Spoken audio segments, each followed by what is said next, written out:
Good afternoon, this is your 4 p.m. bulletin with me, Edward Morris. Train operators will discuss possible changes that could be introduced from January next year. Passengers will face another price increase to their tickets, the largest in 5 years. UK train fares will rise by 3.4% by next month. As well as this, South West Trains will also discuss possible plans to scrap quiet carriages on many services. 1 year on from joining the Clean Air Strategy, we've been looking at what changes Southampton City Council has already made. The city was one of 16 with the poorest air quality in Britain. The European Commission has warned the UK about the continuous breach of the set levels of nitrogen dioxide and particulates. As a way of tackling this problem, Southampton will bring in a payment plan for vehicles entering the city. Euro 6 diesels and Euro 4 petrols are fine, and the evidence says that they don't produce very much particulates, and the science is strong on that. However, older vehicles, commercial vehicles, that's buses, taxis, coaches and lorries, and potentially vans as well, will have to pay a charge if they're older than that, and that will come in 2019. Similar plans are being implemented across the 16 key areas around the UK to ensure we match the set levels from the European Commission. But with the M27 so close to the city and planned growth of the dockyards up to 2030, the introduction of eco-friendly measures are a step in the right direction. Now, according to the Times Higher Education World University Rankings, Oxford University has been named as the best university in the world for 2018.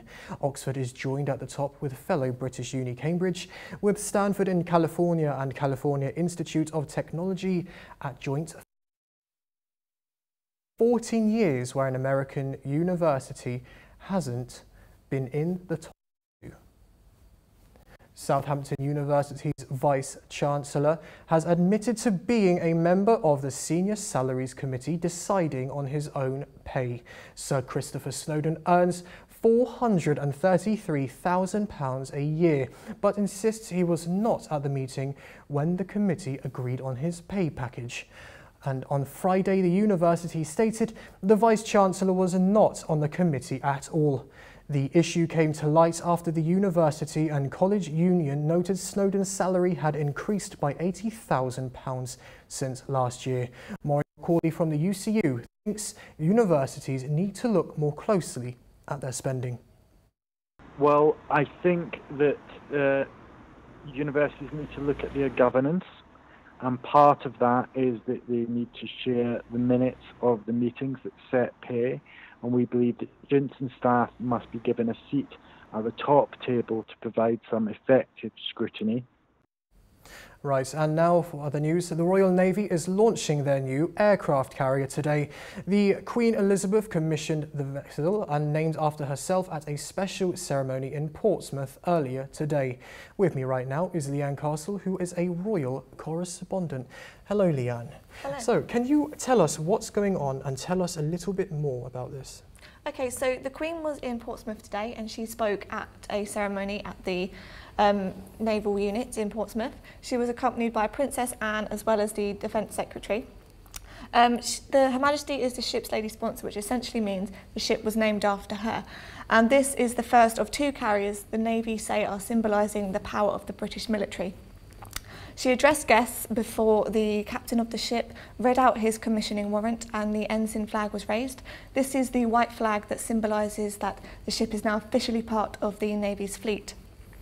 And the Chief of the Naval Staff said that the hoisting of this flag is Britain's way of confirming her place in the world powers of the maritime world.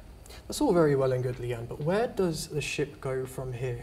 So next, the ship will prepare for helicopter trials in the new year, and then it will head to the US where flight trials will begin in autumn 2018. Thank you, Leanne. Now, a local radio station has found itself on the tail end of a vermin problem that has cost the owner more than £500. I went to the station to find out more.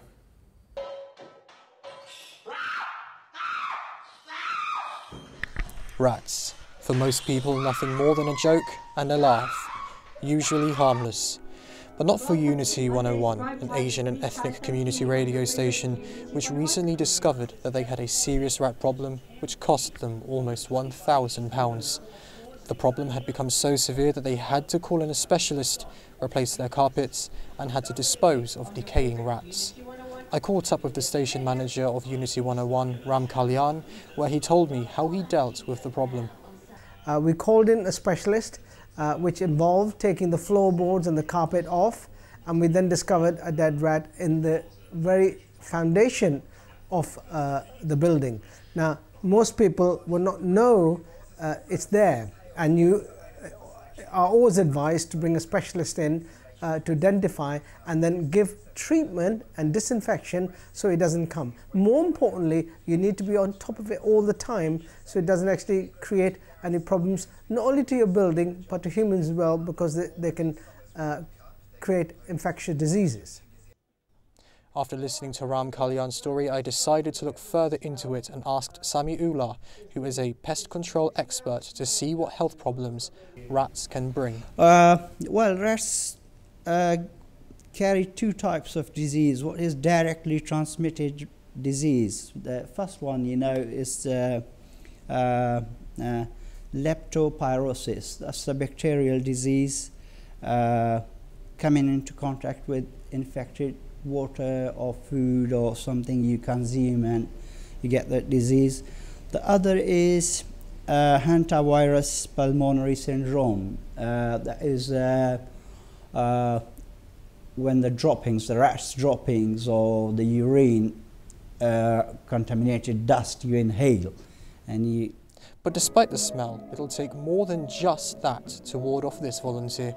Hi, my name's Chaya Thanki, and I love working here at Unity 101 Community Radio, even though sometimes you can smell the rats, and it doesn't put me off. Now, more than a third of under 11 are overweight in England. Research at University College London found that over 1/5 of boys and girls were overweight by the age of 7. They also found that 40% of 14-year-olds whose mothers had no qualifications above GCSE were overweight or obese. The government have made plans to tackle childhood obesity with a sugar tax coming into effect in April next year. And Doc Martens celebrated the opening of their brand new Southampton store last night with a free gig. The event was put on to promote local musical talent. Joe Parker reports. It's one of the most famous shoe brands in the country, and as a brand, Dr. Martens have always been shrouded in youth culture and counterculture in the UK, and now Southampton has its very own store. The Southampton branch is one of 6 stores opening across the country. The new store utilises the work of Southampton Solent University's Director of Art, Design and Fashion, Peter Lloyd. Lib Gartshire, a sales assistant at the new store, told me what the Doc Martens brand is all about and what the store will add to Southampton. The brand Doc Martens has massive connotations with music, independence and style, and one reason we were on the high street and not in West Quay was because you can extend a license to put on events and stuff here, so I think that's what we intend to do, so that's quite exciting. Doc Martens hosted a free gig to launch the store as well as promote local talent. The headline acts were band Signals and singer-songwriter Sean McGowan, both of which hail from Southampton.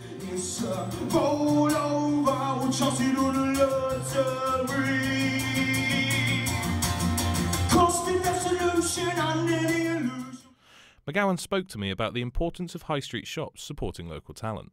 So it's great for artists like me, who are local to the city and local to the scene. Yeah, I think it'd be cool. Why not? Why not? As many as possible. That'd be great. The shop looks set for a successful opening few months of business. Joe Parker, Solent News. Virtual band Gorillaz have been announced as the 2018 headliner for Boomtown Fair. The festival, which takes place in Winchester, will host the band for the event's 10th anniversary. Gorillaz will perform in the newly rebuilt Lion's Den Amphitheatre, and tickets are still on sale. That's all from us for today. You can find all our stories and more online. Head to solentjournalism.co.uk. Have a great evening and Merry Christmas.